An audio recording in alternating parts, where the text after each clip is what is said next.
Bom, eu quero fazer uma reflexão com vocês. Eu tenho feito uma observação um pouco mais minuciosa no livro de Gênesis.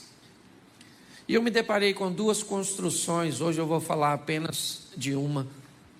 Quando nós olhamos para o início da Bíblia, nós vamos enxergar alguns princípios, algumas coisas que precisam ser observadas para entendermos o desfecho dessa história. A Bíblia nos diz que Deus é tão poderoso que, apesar de Gênesis ser considerado o início, ele também já estabelece, já prefigura uma visão do final. Quando nós olhamos os primeiros capítulos de Gênesis, nós vamos nos deparar com a criação, e ela nada mais, nada menos estabelece o modelo pelo qual Deus quer que nós vivamos. Quando Deus começa a chamar à existência as coisas como se elas já existissem. Quando Deus começa a criar, dizendo haja isso, haja aquilo, forme-se isso, forme-se aquilo. O que a Bíblia está dizendo é que modelo o indivíduo que vai povoar a terra precisa viver, o modelo de fé. Por isso que a Bíblia diz que o justo viverá pela fé. E o que é a fé? É acreditar que aquilo que não está ainda diante de seus olhos irá acontecer. E esse é o modelo que Deus estabelece. A primeira coisa que ele faz, e também nos serve por modelo, é trazer à luz a claridade, o esclarecimento. O que Deus está dizendo é tudo que vai fazer, antes de fazer, obtenha informações, traga clareza, traga entendimento. Por isso ele não faz nada no escuro.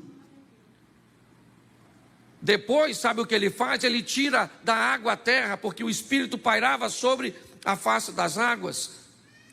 E o que vemos é uma sinalização de que a criação, apesar de ser feita no claro, deve ser feito em ambiente de firmeza, de ambiente firme, de solidez.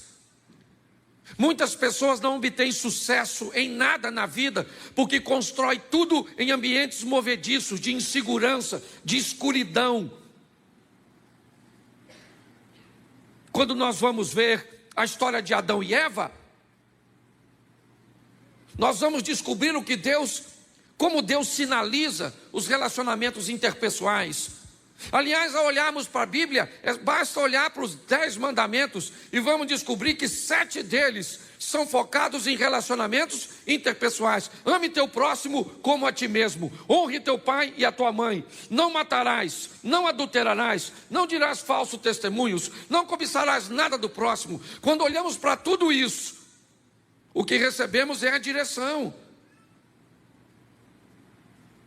Na história de Adão e Eva, esqueça o pecado e descubra como vai ser a vida de gente que não é capaz de abrir seu coração para falar de suas fraquezas.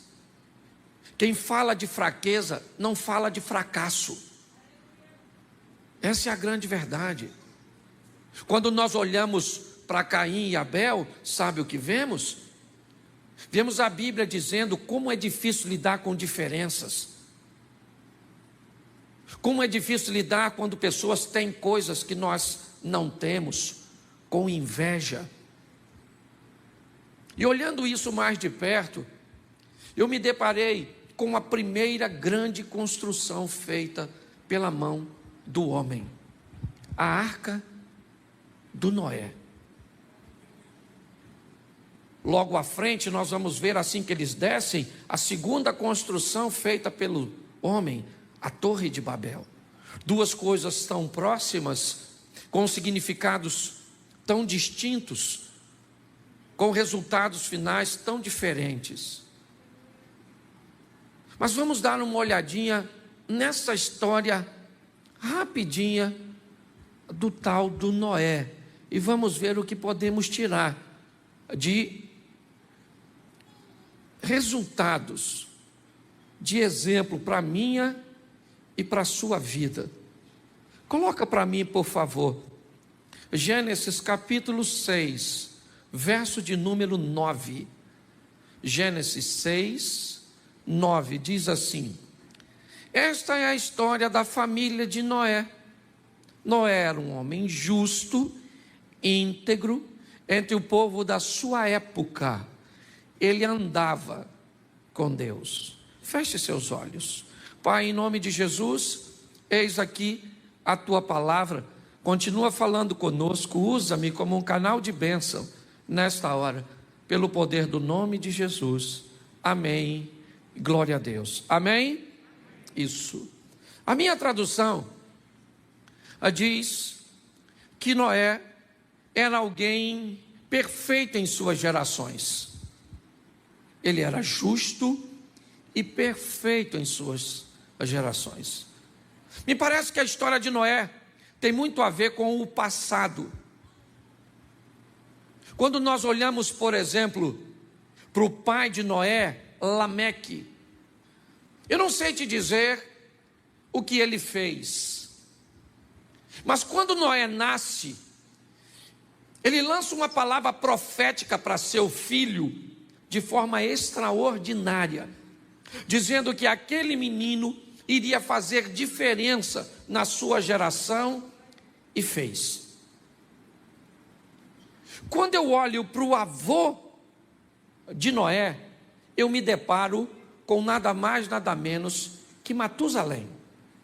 Pastor, o que Matusalém fez? Eu não sei, mas a Bíblia diz que esse cara viveu 969 anos. Nem sei se isso é possível, se a contagem é como a nossa. Eu só sei que se eu olhar para um dos mandamentos, eu vou entender que o camarada que tem longevidade de vida é o que honra pai e mãe. Então eu poderia até dizer, mesmo num contexto meio movediço, que Matusalém era alguém de honrar família. Mas o bisavô de Noé era nada mais, nada menos que Enoque. Um homem que andou com Deus e foi levado em glória.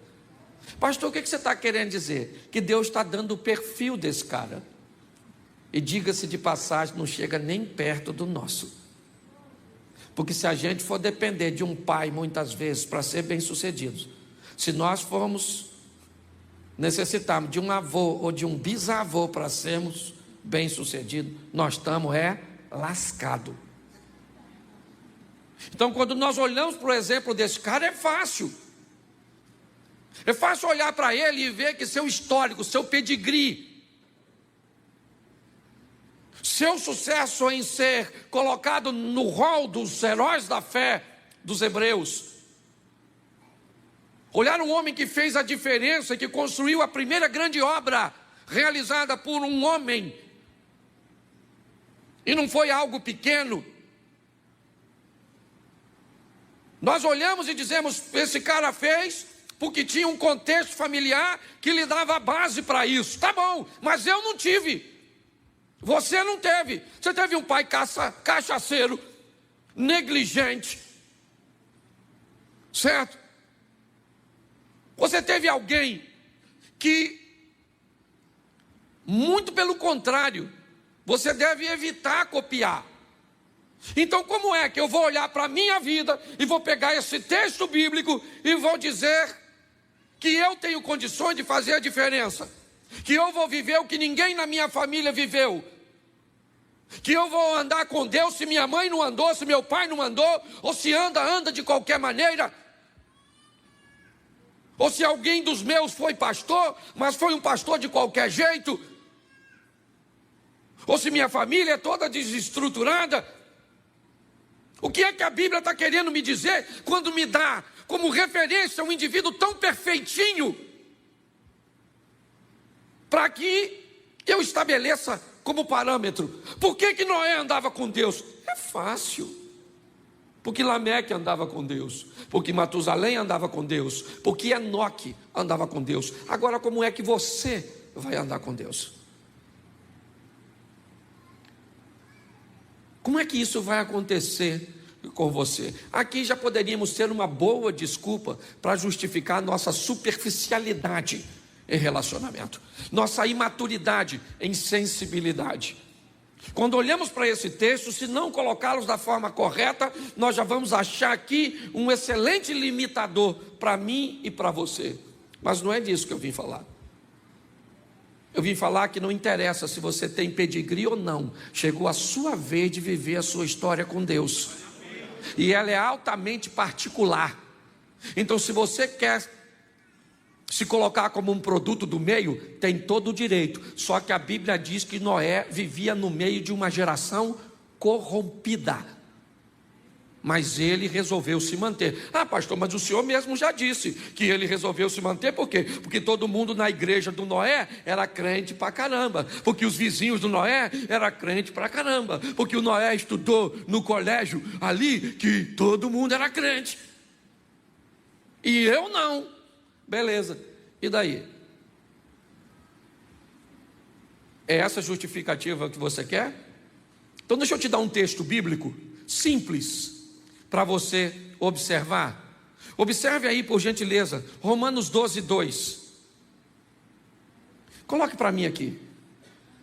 Romanos capítulo 12, verso 2. E não vos conformeis com este mundo, mas transformai-vos pela renovação do vosso entendimento, para que experimenteis qual seja a boa, agradável e perfeita vontade de... Preste atenção aqui. Você não teve pedigree, mas você tem a palavra de Deus. Você pode até não ter uma família estruturada, mas você tem uma Bíblia que te inspira a viver de uma forma diferenciada. Então pare de criar desculpas de que o seu sucesso tem a ver com coisas que te deixaram de herança, porque uma herança só é sua se você tomar posse. Quando eu olho para a história desse camarada, a primeira coisa que eu vejo é a capacidade que ele tem de lidar com um ambiente hostil, tóxico, difícil, e ele está em todo lugar, irmão. Hoje nós chegamos na igreja onde deveríamos encontrar só gente crente, cheia de Deus, coração solícito, não é? Gente piedosa. É isso que as pessoas esperam quando chegam na igreja. Chega na igreja e lida com uma situação totalmente oposta. Vem para o culto, senta do lado de alguém que não presta atenção, fica no celular. Senta no culto, às vezes você chega aqui, alguém está no WhatsApp, está conversando, fica te encostando. E nós temos, aí você sai da igreja, oh meu Deus, vamos para casa. Aí em casa é uma tribulação. Aí vai trabalhar, 2 tribulações. Aí vai para o trânsito, 3 tribulações.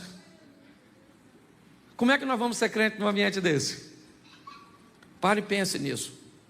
Muitas pessoas não conseguem sobreviver a esses desafios e acabam justificando-se, dizendo que o ambiente cujo qual elas estão está corrompido, e isso tem feito com que elas não se posicionem.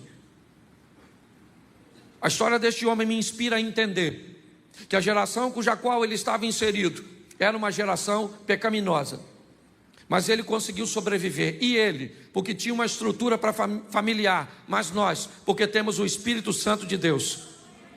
Se eu desse oportunidade para... Quantos aqui tem uma história triste para contar? Levanta a mão. Glória a Deus. Não dá nem para eu dar oportunidade, senão o culto não acaba nunca mais. Porque quem não tem hoje vai ter amanhã, sim ou não? Então, meu querido, se você quer vir aqui com... Não, pastor, sofro muito, uma dificuldade grandiosa. Isso aí é para todo mundo, meu filho. Você tem que sobreviver a isso. E você não vai... não tem história familiar, não tem vizinho, não tem parente, não tem... Então você tem a palavra de Deus, você tem, né, os exemplos que Deus te deixou para viver. Posso ouvir um amém? Amém. Isso. E o que esse cara vai receber? Uma missão. Qual é a proposta de Deus para Noé? Verso 14. Faze para ti uma arca de madeira de gofé, farás compartimentos na arca e a betumarás por dentro e por fora com betume. Presta atenção que aqui está a missão.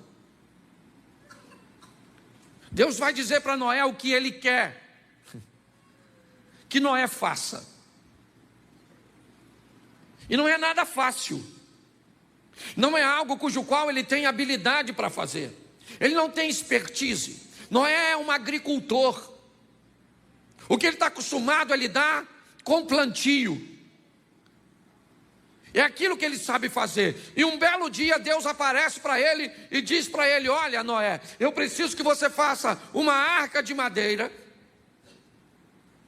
porque eu vou trazer um grande dilúvio que vai inundar a terra. A sua missão é essa. Você vai construir isso. Mas como é que eu vou fazer? O Senhor está me pedindo algo impossível. Quando nós formos olhar mais à frente a história da Torre de Babel, não hoje, nós vamos ver que havia muita gente para construir, que tecnologia e que conhecimento já fazia parte do povo no que diz respeito àquilo. Mas a probabilidade de Noé ter sucesso nesse empreendimento é pequena demais. Mas o sucesso de Noé, é isso que eu quero que você entenda. O seu e o meu sucesso tem a ver com o aval de Deus. Você vai precisar de talento, vai precisar de conhecimento, vai precisar de muita coisa. Mas saiba de uma coisa, o mais importante é se Deus está contigo. Porque se Deus estiver com você, querido, se Deus é por nós, quem será contra? Descubra a sua missão. Ah, pastor, agora o senhor complicou. Porque a missão do Noé é construir uma arca. Qual o propósito dessa missão? Salvação. O propósito é salvação. E qual é a missão? Construir um local para que essas pessoas sejam salvas. Então deixa eu falar uma coisa que é universal. Se você não sabe a sua missão, eu vou te mostrar o que a Bíblia diz a respeito. Coloca para mim Marcos 16:15, por favor. E disse-lhes: ide por todo mundo, pregar o evangelho a toda, essa é a missão de todos nós. Ah, pastor, mas eu não sei pregar. Não pregue, viva. Vá para perto das pessoas com estilo de vida, cujo qual as pessoas olhem para você e digam: nossa, sua vida me inspira. É agradável estar perto de você. Quando você chega, as coisas ficam mais leves, mais diferentes. Às vezes as pessoas dizem: eu não sei explicar, mas a sua chegada muda todo o ambiente. O que é isso? São pessoas que cumprem a sua missão. Muitas das vezes, o lugar mais disputado na igreja é um local de frente ao microfone, de frente a um instrumento, o altar. Eu não sei que cultura nós aprendemos isso, mas segundo a Bíblia, quem oferece o culto é a igreja, e quem ajuda a igreja a oferecer o culto somos nós. O mais engraçado é que nós, que na verdade somos auxiliares do culto, que pregamos, que cantamos, que tocamos, que removemos oferta, muitas vezes nos achamos os mais importantes da história. Eu queria perguntar para você: você é tão importante que faria algum sentido eu estar falando aqui se tu não tivesse sentado aí? Você é tão importante que tem muita gente que prega que não gosta de pregar para pouca gente. Muita gente que canta que não gosta de cantar para muita gente. Você lidera o Manhã com Deus. Tem 60, 70, 100 pessoas. É qualquer músico que vem? É qualquer pregador que vem? É nada. Porque você é importante demais. Essa é a grande verdade. A nossa missão é falar para os outros o quê?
Jesus está voltando, que tem um lugar para ele ser salvo.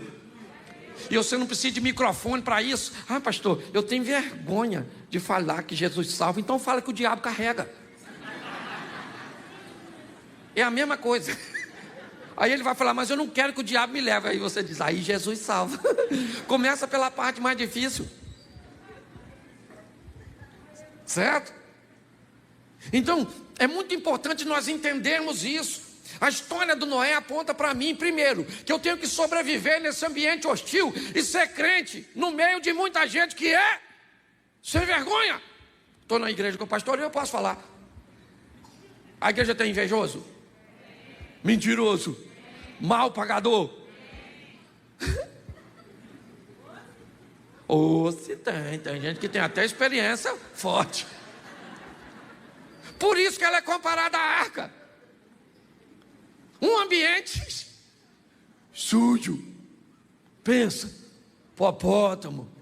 Sabe como é que o hipopótamo defeca? O rabo dele vira uma hélice. É para marcar território, é de comportamento. Ele defeca e o rabo faz assim, ó. Igual hélice de ventilador. Pensa nesse ambiente. Eu queria que você desmistificasse também uma coisa muito simples. Quando Deus orientou entrar na arca, foi um macho e uma fêmea, sim ou não? Mas não foi adulto. Falou só macho e fêmea. Quem já viu aqueles exemplos que parece um elefantão, um leãozão? Não era isso, gente. É só macho e fêmea. Leãozinho. Leãozão era perigoso. Ocupava muito espaço. Sujava muito. Leãozinho você chuta. Entra aí, rapaz. Caramba. Vai embora. Pare e pense. O que eu quero que você amadureça a sua ideia. Sabe o que é? É que é obrigação nossa pregar o evangelho para quem? A toda, principalmente aquelas que nós achamos que não merece. É a nossa missão. Se você não faz isso, querido, você ainda não sabe direito o que é ser crente, o que é ser cristão, é viver com Deus. Faz quase 30 anos da minha vida que pelo menos, se pegar 30 anos, 10 anos eu passei dormindo. É porque a gente dorme 8 horas, 30%, 30 e pouco. Então 10 anos eu passei dormindo. E quase 20 anos aí, pregando o evangelho, falando para pessoas que Jesus é bom, que Ele muda a história, que não interessa como você está sofrendo, Ele pode entrar na sua vida e dar um norte para você. Muitas pessoas me ouviram, outras sequer me ouviram, muitas me rejeitaram, mas não interessa, eu estou cumprindo a minha missão. É importante nós entendermos. Saia daqui hoje, para onde você estiver, pegar alguém, querido, você conhece Jesus? Não. Pois bem, Ele te ama. Eu não sei nem falar mais quase nada, mas Ele quer salvar você, sabe? Ele te ama e quer te salvar. Você quer saber mais uma coisa? Vou na igreja, porque eu também estou no começo. Mas é assim que funciona. Se nós entendermos isso, essa é a nossa missão. Agora, terceiro, qual era o propósito disso? Para que é? Verso 19. Põe o 19, por favor. E de tudo que vive, de toda a carne, 2 de cada espécie manterás na arca, para conservares vivo contigo, macho e fêmea serão. Preste atenção. O que Noé está construindo é o único local que a salvação vai estar. Não vai ter outro. A hora que o dilúvio chegar, tudo aquilo que estiver fora da arca, eu acredito que você conhece um pouquinho de Bíblia, né? Existem umas coisas no Velho Testamento chamada tipologia, aquilo que aponta para Cristo, e a arca é uma delas. O único local onde haverá vida durante o dilúvio é a arca. O único local que haverá vida depois dessa morte, nós já vamos ver um pouquinho mais à frente, é em Cristo Jesus. E o grande desafio hoje de pregarmos o Evangelho é o mau comportamento das pessoas que se intitulam cristãos e que vivem perto de nós. As pessoas me dizem assim: pastor, para eu ser crente igual meu vizinho, para eu ser crente igual meu pai, para eu ser crente igual minha mãe. E quem é que disse que tem que ser igual a ele? Porque quando você quer ser rico, você quer ser rico igual o Neymar. Aí na hora de pegar exemplo para coisa boa, você pega o exemplo lá em cima. Mas na hora de coisa ruim, você pega exemplo negativo. Na igreja está cheio de gente crente, cheio de gente vivendo o extraordinário de Deus, cheio de gente, cheio do Espírito Santo de Deus.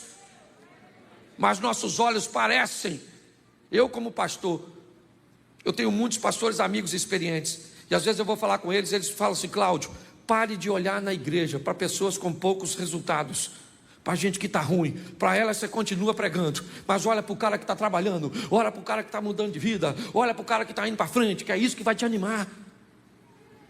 Olhe na igreja para quem está vivendo o incrível, o extraordinário, sensacional, para a gente que está cheio de Deus, que está mudando de vida. Porque não tem outro lugar, irmão. Isso não é conversa fiada. Não tem, sabe, outro lugar para que sejamos salvos. É somente a arca, é somente Cristo. Nosso propósito é apontar para Ele, porque Ele é o único e suficiente Salvador. Me perdoe os católicos, Maria não leva ninguém para o céu. Me perdoa os espíritas, não vai voltar de novo. Hebreus 9, 27, ao homem está determinado morrer apenas uma vez, vindo depois da morte o juízo. O único local que nós vamos achar o direito de vida eterna é Jesus Cristo de Nazaré. É assim que funciona. Pastor, eu não acredito nisso. Então peça a Ele para enviar o Espírito de Deus para a sua mente, para que você acredite, porque não é conversa fiada. Olhe para isso de uma forma mais intensa. O propósito disso, da igreja, é fazer com que pessoas vivam para sempre com Deus. Porque Romanos, coloca aí 3:23, porque todos pecaram e destituídos estão da glória de... Todos pecaram. E esse todos inclui você. Ah, pastor, mas eu nunca matei. Eu só minto. Mas eu também não matei. Eu falo isso aqui, tem gente que tem um orgulho do pecado pelo qual vai para o inferno. Não, igual o Covid está fazendo uma coisa que dá bastante, por exemplo. Quando alguém morre hoje, sabe o que você fala? Ah, morreu? Morreu, mas graças a Deus não foi de Covid. Infartou.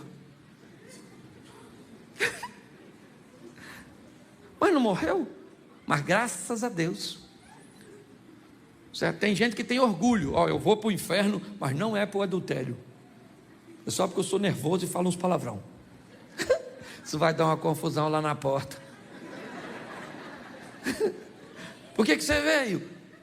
Eu nem pensei que vinha. E você? Você está rindo, mas é sério. Então todos, olha para quem está do lado e diz assim: todos, inclusive você. Isso. É só para ninguém ter mais direito a falar nada do outro. Todos pecaram, todos pecaram, certo? Ah, pastor, mas tem esse negócio de vida eterna mesmo? Bom, Lucas 16, 19. Vamos ver o que a Bíblia diz.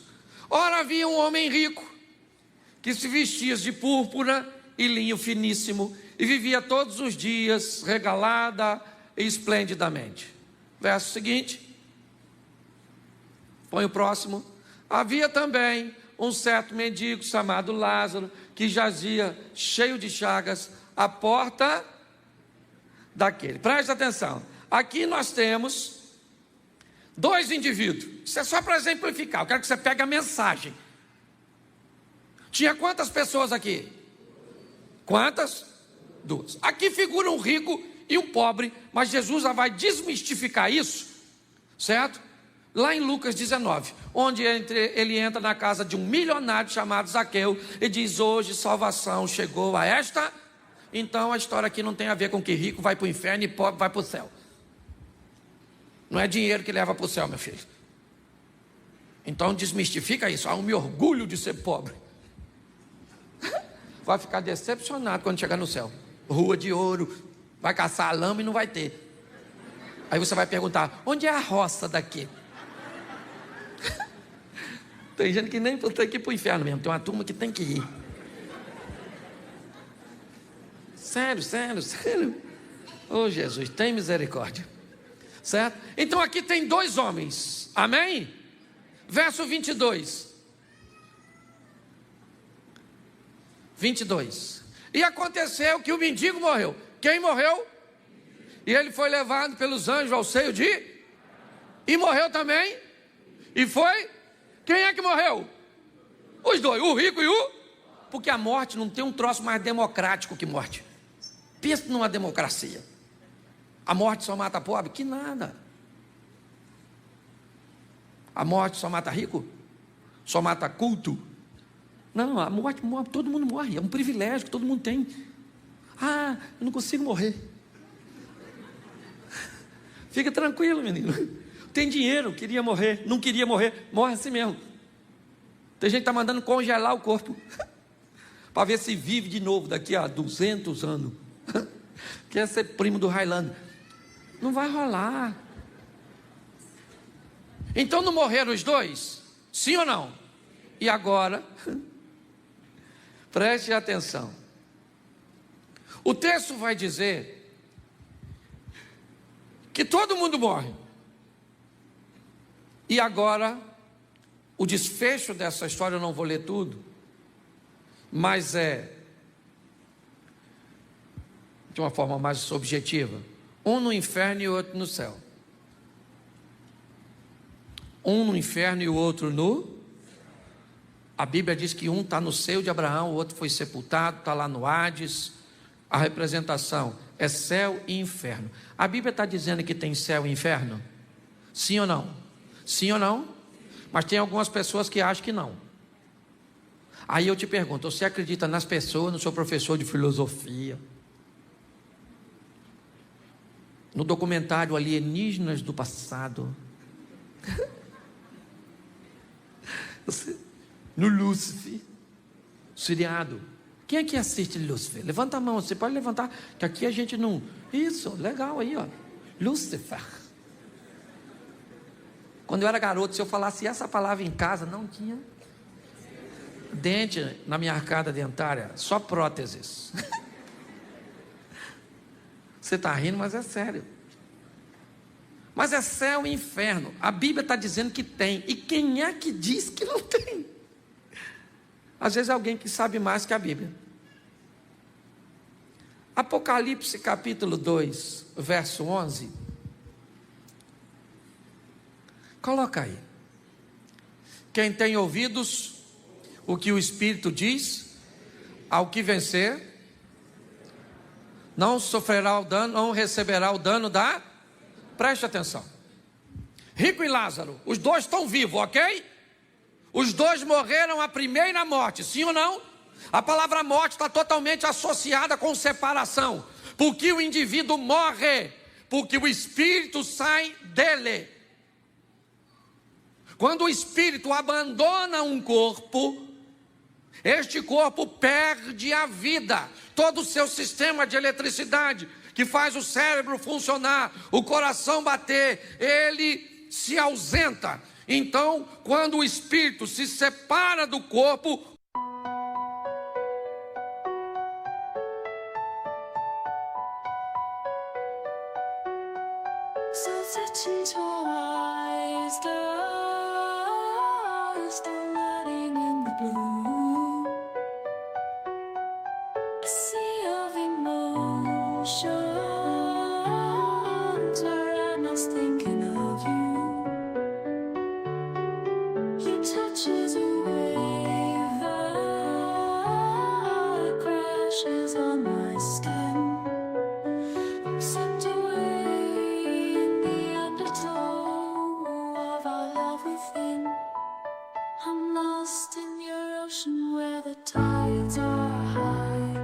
drowning in the moment, I'm never saying goodbye.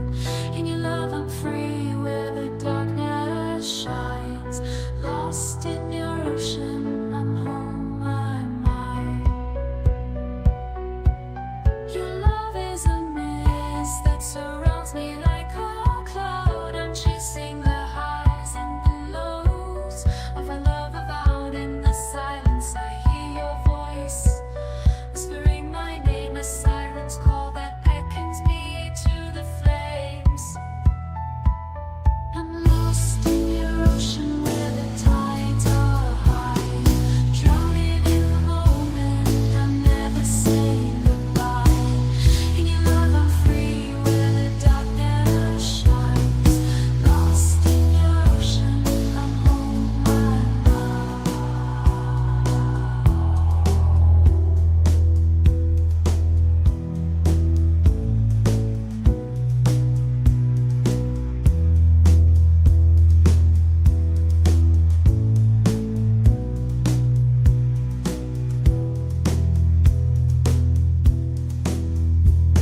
in the darkest night, you're my guiding light, a beacon in the storm that navigates me through the fight. Your love is a shelter where I can be myself, a place to call my own, where our love can wealth full, lush in trinitation, with a focus on the female.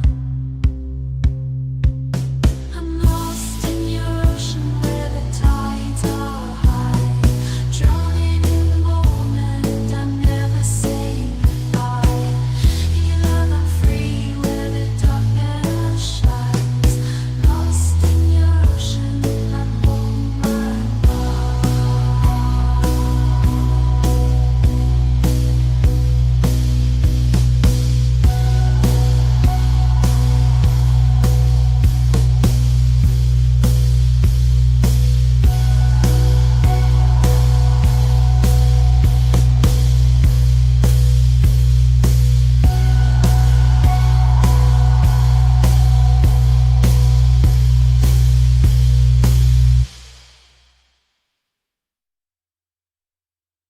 O corpo morre.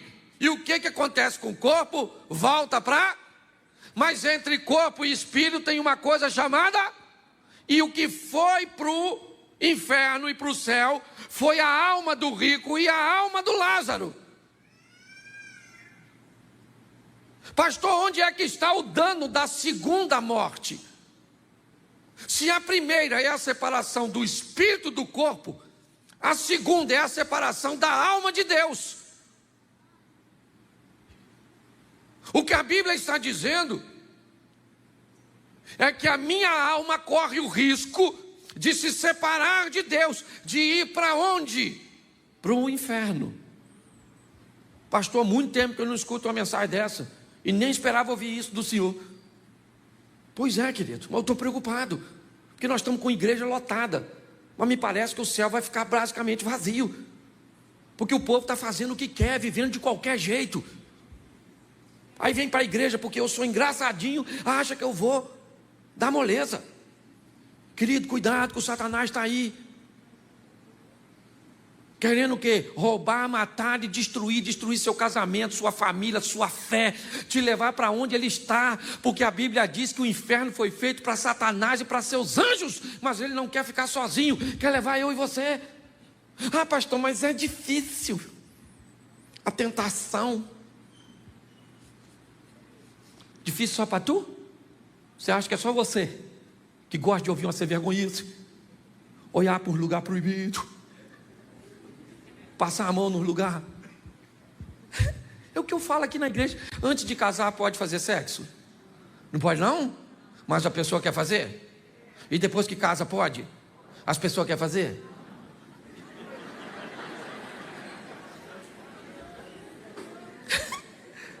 Pastor, só é engraçado. Engraçado é você. Olha só, o que a Bíblia está dizendo para mim é o seguinte: existe um propósito, ele é salvação, porque todos pecaram. E o que nós vamos fazer mediante isso? nós vamos entender que nós não queremos receber o dano da segunda morte. Mas pastor, como é que eu vou fazer isso? O senhor começa dizendo que o Noé foi bem sucedido porque teve pedigree. Beleza, eu não tenho, o senhor me aponta a Romanos dizendo que eu tenho que renovar a minha mente, buscar exemplos positivos, andar com gente boa, ler coisas boas para conseguir me firmar. Até aí tudo bem. Aí o senhor diz que a minha missão é pregar o evangelho, porque o propósito daquilo que eu estou fazendo é tirar pessoas do inferno e colocar no reino de Deus, através da cruz, certo? Da arca, uma porta só, que quem fecha é Deus. É assim que funciona. Por quê? Porque eu não quero receber o dano da segunda morte. Mas onde estão os meus recursos para eu conseguir condições de vencer isso? Como é que eu vou conseguir? Coloca para mim Gênesis 6,18. Volta lá no Noé. Porque quando Deus diz a ele que ele vai fazer uma arca, preste atenção: mas contigo estabelecerei o meu pacto, e entrarás na arca, tu e teus filhos, e a tua mulher, e a mulher dos teus filhos contigo. Noé jamais imaginou que os recursos cujo qual ele ia fazer algo tão grande estavam tão perto deles, ou dele, sua própria família, sua própria casa. A coisa mais poderosa que temos é a nossa família. Isso é extraordinário para todos nós. Ela é tão poderosa. Quando eu olho para a igreja, sistema de ensino e família, são as 3 instituições mais poderosas do mundo. Uma rainha disse uma vez: eu tenho mais medo de crentes de joelho do que do meu exército de pé. Hoje nós vemos no Brasil, um esquema sendo construído em cima de uma agenda para destruir o nosso sistema de ensino, deformando matrizes nos nossos filhos. Segundo, proibindo a igreja de pregar a verdade. E terceiro, desconstruindo os valores familiares. Me perdoe, você pode ir embora da igreja, mas se você quiser falar comigo e tiver argumento, meu gabinete está ali. O William pode até autorizar a subir. Se você é crente e diz que quer ser comunista ou socialista, suba aquelas escadas e me fala uma história dessa de sucesso. Você sabe o que me deixa mais triste? É que a maioria das pessoas que dizem que querem ser e que acham que é certo, nem sabe o que significa, nem sabe quais os países hoje, nem sabe quanto o povo teve que pagar. Esquece Bolsonaro, eu não sou bolsonarista, eu sou pró-governo, é diferente, eu sou pró-povo. Eu não quero bem-estar de igreja, de crente, de hétero, de branco. Eu quero o bem-estar do povo. Nossa nação merece respeito e é isso que eu tenho pregado aqui. É assim que funciona. Mas nós temos que entender o valor da família, o valor da igreja, o valor do nosso sistema de ensino. E como é que eu vou combater tudo isso? Com a Bíblia, é verdade. Com conhecimentos gerais, eu tenho que saber o que está acontecendo. Um povo alienado, que não sabe quase nada, lê muito sobre o pouco e fala muito sobre o pouco que lê. E o Espírito Santo de Deus. Nós precisamos disso, gente, de Bíblia, de conhecimento bíblico, sabe? Conhecimento bíblico, meu Deus. Uma vez um garoto falou comigo assim: pastor, eu quero fazer uma tatuagem. E eu falei: por quê? Olha o argumento, não esquece a tatuagem. Tatuagem não é pecado. Eu só acho que tatuagem é coisa de gente que devia morrer novo. Esse é o meu. O que você acha de tatuagem? Eu falei, a tatuagem é gente que devia morrer assim com 30 anos. Por quê? Porque quando vai ficar velho, eu vi uma rosa esses dias. Nas costas de uma velha, eu achei que botaram inseticida. Eu falei, alguém espirrou um spray de inseticida, mas assim já. As pétalas. Aqui nas costas da dona. Então não tem nada contra a tatuagem. Eu não faria porque eu não estou afim de morrer cedo. Sabe, as pessoas fazem assim, mas eu acho que é até bonito, sim ou não? Mas na pessoa quando tem um braço maneiro, umas coisas maneiras, né? Tem gente que faz umas partes para ninguém ver. Aí é maneiro, que só ela vê, fica velha, ninguém vê. Fica no oculto, do escondido, do profundo, na verdade. Mas esquece, não estou condenando aqui, não estou condenando não. Ok? Até porque eu não tenho nem texto bíblico para isso. Eu estou só dando um exemplo. Mas um garoto foi e falou comigo que fez uma tatuagem, ele achava que era pecado, e ele me disse que tinha feito porque Jesus tinha tatuagem.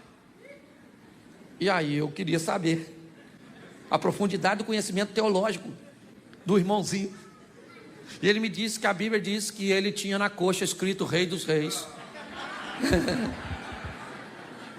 e Senhor dos Senhores. E eu disse para ele que também esse indivíduo da coxa escrita tinha cabelo branco, olho de fogo e uma espada saindo da boca. Por que é que ele não fez os outros 3? E ele começou a rir.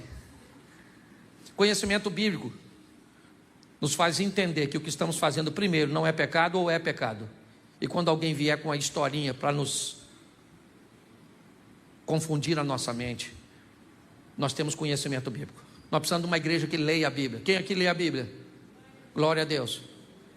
Quem aqui já faz mais de um ano que não toca na Bíblia? Levanta a mão, por gentileza. Aqui ninguém para isso aí. Tem gente. E vocês que levantaram a mão não estão sozinhos não. Tem um montão de gente que nem levantou a mão porque passa de um ano. Que eu nem perguntei isso. Nós vamos precisar, querido, sabe que é de conhecimento bíblico.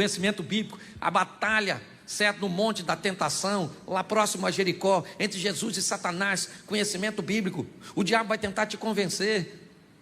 A ausência.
Do conhecimento leva você e a mim à escuridão. Nós vamos precisar de conhecimentos gerais para conhecer a história, o que já passou, ter um entendimento para não repetirmos os males do passado. Então não é só ler a Bíblia não, tem que ler boa literatura, escutar gente boa, se instruir. Posso ouvir um amém da igreja? Amém. Isso, povo alienado, às vezes que fica lá, ó. Não pode usar calça comprida, por quê? Mulher não pode cortar o cabelo. Vai para a África. Vai, aquele cantinho da África. Fala para uma mulher daquela não cortar o cabelo. Lá não tem um shampoo, não tem um... É só questão de tempo, pensa. Não, só não pode ser crente. Ah, mas lá pode cortar, aqui não pode. Por quê? Porque lá não é pecado, aqui é. Me dá um nervoso quando eu vejo essas histórias. Então vai ler a Bíblia, vai estudar, vai conhecer. E pastor, e mais o que eu preciso? Você precisa de uma intimidade com o Espírito Santo. Pastor, mas eu não enxergo ele. Você também não enxerga eletricidade? Mas enfia o dedo na tomada? Ah, mas cadê a eletricidade? Está lá. Então dobra seu joelho e fala para o Espírito Santo: Espírito Santo, você existe mesmo. Eu estou na igreja há tanto tempo, escuto falar de você, vejo nada. O povo canta no arrepio, o povo prega no arrepio, eu não choro, eu olho para o outro chorando, e eu me dá vontade de chorar de raiva, que eu não sinto nada, e eu não vejo nada, eu não falo. Mas se revela para mim, eu quero ter intimidade, eu quero andar próximo. Vamos viver uma vida realista, porque Jesus está voltando, meu filho. Aliás, eu acho que ele já saiu de lá, já está chegando. Entendeu? Já a trombeta vai tocar. E aí, ó, Claudinho, ó. Cadê o pastor Cláudio? Vem no culto, não. Por quê? Jesus levou. Ah, mas nós ficamos? Então vamos fazer o culto nós. Certo? Então não vai dar não, meu filho. Vamos embora todo mundo para o céu. Você pode ficar de pé? Porque tem um povo lá fora que também está querendo ir. Quando você sair, você sai pela porta, né, de trás, o povo vai entrar por aqui, o pessoal lá de trás sai primeiro, 30, 40 segundos eles saem e dá para você sair. Feche seus, você quer caminhar conosco, aquela sala ali atrás do cameraman, nós temos um pessoal lá para te receber, passe lá e diga: ó, já estou caminhando com vocês aqui, estou querendo dar uma olhada em vocês mais de perto, para ver se dá para ser crente com vocês, estou meio decepcionado de onde eu vim, não entendo direito o evangelho, mas estou interessado em caminhar aí com vocês. Então, dá um pulinho naquela sala, fale lá, ok? Isso, lá fora também, você que quer participar dos Casados para Sempre, o nosso trabalho aí de casais. Ah, pastor, não estou atravessando problema nenhum no casamento. Casado para sempre não é só para problemas, casado para sempre também é para prevenção, ok? Então venha investir no seu relacionamento. Feche seus olhos, vamos orar. Pai, muito obrigado, ó Deus. Muitas vezes nos faltam recursos, nós gostaríamos de ter vindo e criado num lar totalmente bem estabelecido, mas isso não foi possível para a maioria de nós. Mas não é por isso que nós vamos deixar de ser crente, porque exemplos positivos nós temos na tua palavra.